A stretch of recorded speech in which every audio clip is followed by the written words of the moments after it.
Good morning, everybody. Tom back to you.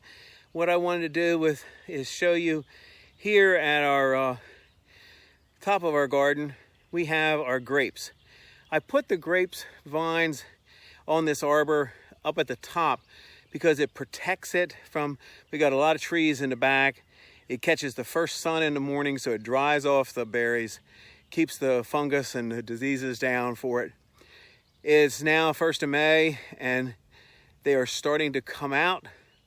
I really did a good pruning back this time and I wanted to show you what they look like now.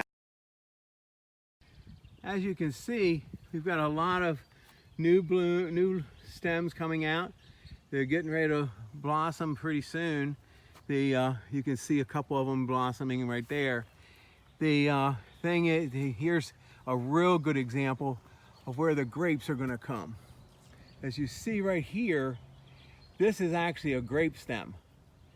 Okay, the leaves are coming out and there's a couple other ones there for that. Now is when I'm going to have to come out and actually do some spraying to protect those grapes as they start to mature. I try to keep as many of the new stems above this first row down here.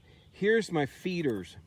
You see down in here, I've got a lot more fertilizer that I've put out, and I'm starting to get some suckers that are off these side shoots. What they're going to do is they're going to take away the energy for the rest of the plant.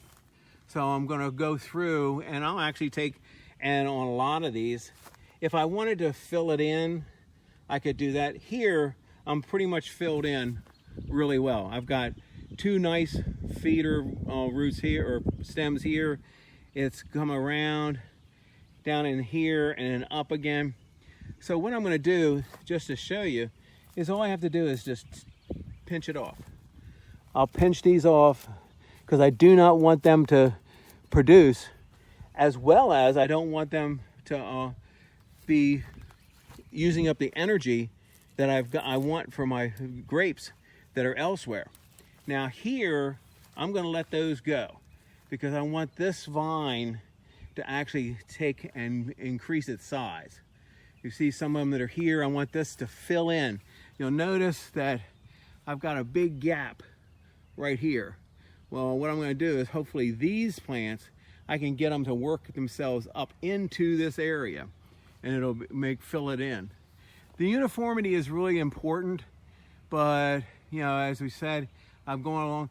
This arbor is only 16 feet long, and last year I was able to get about 25 jars of grape preserves, and then I made wine and I got 20 bottles of wine out of it.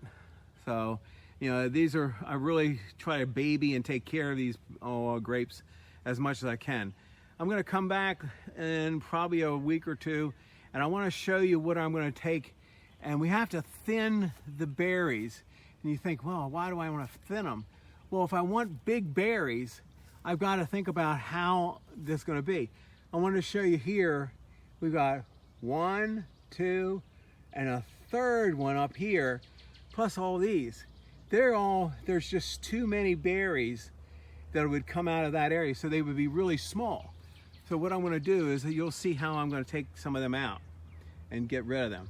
Here again is another spot where I wanted to fill in a little bit of this, so I've got some really nice new suckers coming off and they're doing really well. You may notice that this arbor is a little high. It is only because I wanted air to get underneath of the vines. By getting the air under them and around them, it keeps down the disease. I'm back near the trees, near the woods, and I'm trying to get as much growth out of them as I possibly can. So I'm doing it that way to sort of, as a management process, how to take care of the vines. Okay?